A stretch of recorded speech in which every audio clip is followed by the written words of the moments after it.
আজকের রান্নাটা তৈরি হলে একটা বিপদ কিন্তু নিশ্চিত। ভাতের হাঁড়ি খুব তাড়াতাড়ি খালি হয়ে যাবে। এমন ঘ্রাণ, এমন স্বাদ, একবার খেলে দ্বিতীয়বার না নিয়ে থাকা অসম্ভব। কিভাবে তৈরি হচ্ছে চোখ রাখুন শেষ পর্যন্ত। আজ আমি এই ইলিশ মাছের মাথা দিয়ে কচু শাকের একটা রেসিপি বানাবো। আর এই কচু শাক রান্নার কিছু গোপন টিপস আজ আমি আপনাদের সঙ্গে শেয়ার করব। এখানে নিয়েছি একটা ইলিশ মাছের মাথা আর লেজা, আর এখানে কিছু কচু শাক নিয়েছি। এবারে এই ইলিশ মাছটা একটু কেটে আর ধুয়ে পরিষ্কার করে নেব। কচু শাক কাটতে আপনারা জানেন, তবু একটু দেখিয়ে দিচ্ছি কিভাবে কচু শাকটা কাটতে হয়। এখানে একটা কচু শাক নিয়ে নিলাম। এবার এইরকম একটা ছুরি দিয়ে, আপনাদের যদি সুবিধে হয় বটি দিয়েও কাটতে পারেন। এইভাবে আগে ছোট করে নেব আমি। আর এই কচুগুলো যখন ধুইবেন কিন্তু এই জায়গাগুলো খুব ভালো করে ধুয়ে দিতে হবে, এখানটা কিন্তু প্রচুর ময়লা থাকে। আচ্ছা, কি করে ছাড়াতে হয় একটু দেখিয়ে দিচ্ছি। এই পাতলাগুলো আগে একটু বাদ দিয়ে দেবো কেটে। এবার এই কচু শাকটা এইরকম একটা ছুরি দিয়ে এইভাবে আঁশগুলো ছাড়িয়ে ফেলে দিতে হবে। এই আঁশগুলো কিন্তু অবশ্যই ফেলে দেবেন। এইভাবে ছাড়িয়ে নেব। এবারে ছাড়িয়ে নিয়ে এইরকম একটু ছোট ছোট করে পিস করে নেব। আচ্ছা, কচুগুলো এরকম সাইজ করে কেটে নিয়েছি। আর এবার আমি কচুগুলো এইভাবে কেটে সব ধুয়ে নেব। আর ধোয়াটা দেখুন, এই যে এই ভিতরের অংশগুলো কিন্তু খুব ভালো করে ধুইবেন, কেন এগুলো বাইরে থাকে তো এর মধ্যে প্রচুর পরিমাণে ময়লা থাকে। কচুগুলো দেখুন কেটে আমি ভালো করে ধুয়ে এই চুবড়ির মধ্যে জল ঝরিয়ে নিয়েছি। গ্যাস জেলে এখানে কড়াটা বসিয়ে দিয়েছি। আর এই কচুটা সিদ্ধ করার জন্য এটা দিয়ে দেবো 1 গ্লাস পরিমাণে জল। এবারে দিয়ে দেবো এর মধ্যে হাফ চামচ হলুদ। এই হলুদটা কেন দিচ্ছি, এই কচুটা যেহেতু একটু জলা জায়গায় মানে পুকুর বা ডোবাতে তৈরি হয়, সেই জন্য ওর গায়ে অনেক জীবাণু থাকতে পারে। তাই এই হলুদটা দিয়ে দিলে ওই জীবাণুগুলো কিন্তু নষ্ট হয়ে যাবে। জলটা ফুটে উঠেছে, এবার দিয়ে দেবো এই কচু শাকগুলো। আচ্ছা, কিছুটা কচু দিয়ে দিয়েছি। আর এবার দিয়ে দিয়েছি কিছু তেঁতুল, খানিকটা তেঁতুল নিয়ে দেব। এই তেঁতুল যদি আপনাদের হাতের কাছে না থাকে তাহলে একটা লেবুর রস বার করে এটা কিন্তু অতি অবশ্যই দেবেন। নয় লেবু নয় তেঁতুল, এই মাঝখানে আমি দিয়ে দিলাম। দিয়ে এর উপরে আবার বেশ কিছু কচু দিয়ে দেব। আচ্ছা, এই কচু শাক সিদ্ধর সময় আমি একটু তেঁতুল দিয়ে দিলাম, কেন বলেন তো? এই কচুর মধ্যে ক্যালসিয়াম অক্সালেট থাকে, তার জন্য কি হয় আমাদের গলা চুলকায়। সেই জন্য এই টক জাতীয় জিনিসটা দিয়ে দিলে, লেবু কিংবা তেঁতুল, এইটা কিন্তু নষ্ট হয়ে যাবে আর আমাদের গলাটা চুলকাবে না। তাহলে আমি ওই জন্যই একটু তেঁতুল দিয়েছি। এইটা একটু এবার নাড়ি চাড়িয়ে আমি একটু উলট পালট করে দেব। এই কচুটা একটু খুন্তি দিয়ে এইভাবে উলট পালট করে একটু ভাপিয়ে নেব। কচুটা দেখুন হয়ে গেছে। কচুটা কিন্তু খুব বেশি ভাপানোর দরকার নেই, এরকম একটু হালকা করে করলে কি হয়, এই জলটা ভালো বেরিয়ে যায় আর রান্নার সময় খুব ভালো হয়, না হলে খুব ঘেঁটে যায়। তো আমার এটা সিদ্ধ হয়ে গেছে। এবার এই ভাপানো কচুগুলো এই চুবড়ির মধ্যে ঢেলে নেব।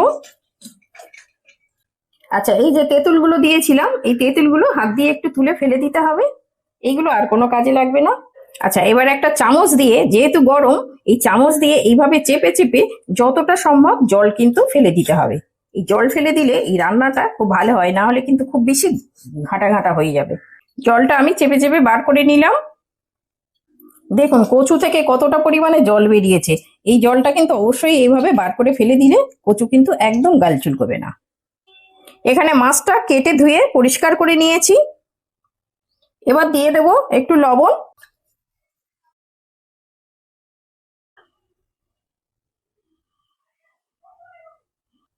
এবারে নুন হলুদটা ভালো করে মাছের গায়ে মাখিয়ে নেব। মাছটায় ভালো করে নুন হলুদটা মাখিয়ে নিয়েছি। এখানে কড়া বসিয়ে দিয়েছি, কড়াটা গরম হয়ে গেছে। এবার দিয়ে দেবো সর্ষের তেল। এখানে 1 টেবিল চামচ মতো সর্ষের তেল দিয়ে দিলাম। তেল গরম হয়ে গেছে, এবার মাছগুলো ভেজে নেব।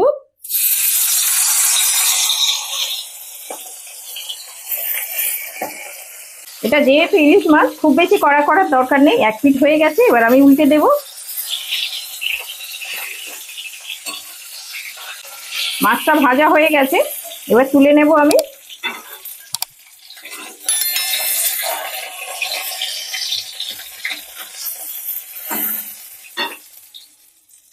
আচ্ছা, এই মাছ ভাজার তেলের মধ্যে আমি আরো 1 চামচ তেল দিয়ে দিচ্ছি। কচু শাকে একটু তেল বেশি লাগে। আচ্ছা, তেলের মধ্যে একটা তেজপাতা একটু কেটে দিয়ে দিলাম। এবারে একটু হাফ চামচ কালো জিরে দিয়ে দিচ্ছি। এবার এই ঝালের জন্য 4-5টা কাঁচা লঙ্কা একটু চিড়ে নিয়েছি, এটাকে দিয়ে দিচ্ছি। একটু খুন্তি দিয়ে একটু নাড়াচাড়া করে নেব।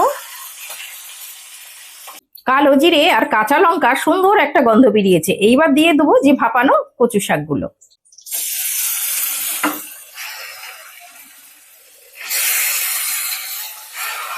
এবারে কচু শাকটা ভালো করে নাড়িয়ে নেব। একটু ভালো করে মিশিয়ে নিয়েছি। কচু শাকটা 2 মিনিট একটু ভালো করে মিশিয়ে নিয়েছি। এবার এর মধ্যে কিছু শুকনো মশলা দিয়ে দেবো। এবার দিয়ে দেবো এর মধ্যে 1 চামচ আদা বাটা। এবার এর মধ্যে 1/2 চামচ হলুদ গুঁড়ো দিয়ে দিচ্ছি। এবার দিয়ে দেবো ঝালের জন্য একটু লঙ্কার গুঁড়ো। এই লঙ্কার গুঁড়োটা আপনারা যদি না দেন তাহলে একটু কাঁচা লঙ্কা বেশি দিয়ে দেবেন। এবারে 1/2 চামচ জিরে গুঁড়ো দিয়ে দিচ্ছি। এখানে দিয়ে দিচ্ছি পরিমাণ মতো লবণ। আচ্ছা, কচু কিন্তু এই শেষে অনেকটা কমে যায়, সেই হিসেব করে কিন্তু আগে লবণটা দেবেন, একেবারে বেশি দিয়ে দেবেন না। এবারে দিয়ে দিচ্ছি 1 চামচ চিনি। এই চিনিটা কিন্তু অতি অবশ্যই দেবেন, এই কচু শাকে চিনিটা কিন্তু বেশি ভালো লাগে। এবারে এই মশলা আর কচু সব ভালো করে মিশিয়ে নেব। আর এই কচু শাকটা কিন্তু একটু সময় লাগে রান্না করতে, যেহেতু এই জলটা রয়েছে কচুর মধ্যে। তো এইভাবে একটু ধৈর্য ধরে এটাকে ভালো করে রান্না করতে হবে, মেশাতে হবে এইভাবে। এখানে গ্যাসের আঁচটা কিন্তু একটু বাড়িয়ে আর এটা কিন্তু অনর্গল নাড়তে হবে, নাহলে কিন্তু কড়াতে বসে যেতে পারে। ইলিশ মাছের মাথা দিয়ে কচু শাক, এই নামটা শুনলেই কিন্তু জিভে জল চলে আসে, তাই না? এই রকম সব জিভে জল আনা খাঁটি বাঙালির সহজ রেসিপি পেতে রান্না বাংলা ব্লগ চ্যানেলটিকে সাবস্ক্রাইব করে সঙ্গে থাকুন। আচ্ছা, হাই ফ্লেমে আমি বেশ কিছুক্ষণ এই মশলাটা দিয়ে ভালো করে কষিয়ে নিয়েছি, বেশ খানিকটা জলও শুকিয়ে গেছে। এবার এই মাছগুলো দিয়ে দিচ্ছি। আচ্ছা, এবার এই ইলিশ মাছের মাথাটা একটু ভেঙে দেব, একটু এই মুড়োগুলো একটু ভেঙে দিচ্ছি। আর এই লেজটা কিন্তু আমি ভাঙছি না, এটা খুব বেশি ভাঙলে কি হবে, কাঁটা হয়ে যাবে, সেই জন্য একটু ডিপ করে আমি এইভাবে দিয়ে নাড়াচাড়া করব। তাহলে কি হবে, ইলিশ মাছের এই সুন্দর ফ্লেভারটা এই কচু শাকের মধ্যে চলে যাবে। এরকম এবার আমি গ্যাসটা মিডিয়াম আঁচে করে দিয়েছি। মিডিয়াম আঁচে দিয়ে এবার একটু নাড়তে থাকবো, এইভাবে নেড়ে নেড়ে বেশ কিছুটা জল শুকিয়ে নেব। এই কড়ার নিচে কিন্তু এই কচু শাকটা বসে যায়, সেই জন্য চেষ্টা করবেন এইরকম ভাবে নিচের থেকে করে এইভাবে করে নাড়তে। ইলিশ মাছের মাথা দিয়ে কচু শাকের রেসিপিটা আশা করছি আপনাদের ভালো লেগেছে। আর যদি ভালো লাগে প্রতিদিনের মতো কমেন্ট করতে কিন্তু ভুলবেন না। আচ্ছা, এই সময় লবণটা একটুখানি চেক করে নেবেন। কচু শাক দেখুন যখন দিই তখন কতটা পরিমাণে যেন বেশি লাগছে, আর দেখুন নাড়তে নাড়তে কতটা কমে গেছে। এই কচু শাক এই গাল চুলকোনোর ভয়ে কিন্তু অনেকেই খেতে চায় না। আমি বলবো আজকে আমার এই পদ্ধতিতে একবার বানিয়ে খেয়ে দেখবেন, এতে করে গাল তো চুলকোবেই না, খেতে কিন্তু দারুণ লাগে। আর তার সঙ্গে যদি ইলিশ মাছের মাথা পড়ে তো আর তো কোনো কথাই নেই। কচু শাকটা দেখুন আমার হয়ে গেছে। এইরকম হলে একটু খেতে বেশি ভালো লাগবে। দেখুন এইরকম জল শুকিয়ে নিয়েছি। আর এই মাছগুলো কিন্তু খুব বেশি ভেঙে দেবেন না, এইরকম একটু গোটা গোটা থাকলে তাহলে করে কি হবে, পুরোটা কাঁটা হবে না বেশি, অথচ খেতে কিন্তু বেশি ভালো লাগবে। আচ্ছা, সব শেষে আমি একটুখানি সর্ষের তেল ছড়িয়ে দিচ্ছি, খুব অল্প 1 চামচ মতো সর্ষের তেল দিয়ে দিলাম। আচ্ছা, এবার এটা মিশিয়ে দিলাম। আচ্ছা, এর মধ্যে সর্ষের তেল কেন দিলাম বলুন তো, এই যে এই কচু শাকের মধ্যে চিনি দেয়া রয়েছে, একটা মিষ্টি আর ঝাল আর এই কাঁচা তেলের একটা সংমিশ্রণে, এই তিনটের মিশ্রণে কিন্তু দারুণ একটা স্বাদ লাগে। সেই জন্য এই শেষে কিন্তু অবশ্যই একটুখানি কাঁচা তেল ছড়িয়ে দিয়ে এইভাবে একটুখানি নাড়াচাড়া করে তারপরে গ্যাস অফ করে দেবেন। এই আজকের এই সহজ রেসিপিটা আশা করছি আপনাদের বুঝতে কোথাও অসুবিধা হয়নি। অতি অবশ্যই এই রেসিপিটা একবার বাড়িতে বানিয়ে খেয়ে দেখবেন, এটা খেতে কিন্তু দারুণ লাগে। দেখুন আমি একটা প্লেটে নামিয়ে নিচ্ছি, দেখুন কত সুন্দর হয়েছে, দেখেই যেন জিভে জল চলে আসছে। এইরকম কচু শাকের রেসিপির সঙ্গে ভাত দিয়ে কিন্তু দারুণ খেতে লাগবে। আজকে কি রান্না করেছো? আজকে আজকে কচু শাক করেছি।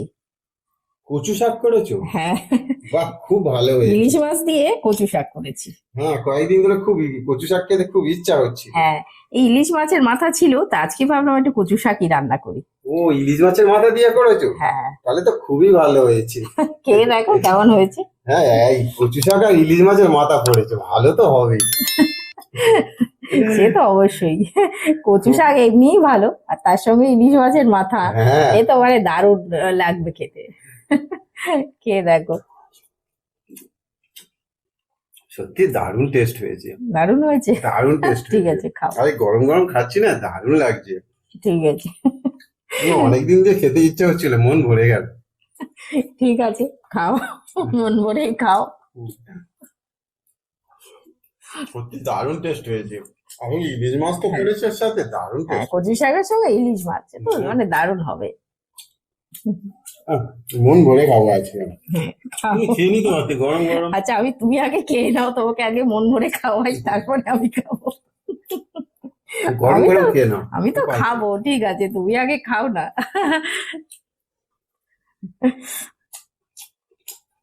দারুণ, খুব সুন্দর হয়েছে। খুব সুন্দর হয়েছে। আহ, ঠিক আছে, খাও। একদম গালে তো লাগছে না একদম। না, গালে লাগবে না তো, আমি যেভাবে রান্না করেছি হ্যাঁ। এভাবে করলে গালে লাগবে না। হ্যাঁ, মানে এমনি করলে গলা চুলকায় অনেক সময়, হ্যাঁ। এবার কিন্তু আজকে একদম কিছুই হচ্ছে না। না, এটা একটা অন্যরকম পদ্ধতিতে করেছি আর কি। এইরকম পদ্ধতিতে করলে গাল তো চুলকাবেই না, আর দেখো কত সুন্দর মানে টেস্ট হয়েছে। দারুণ টেস্ট হয়েছে, দারুণ। হুম।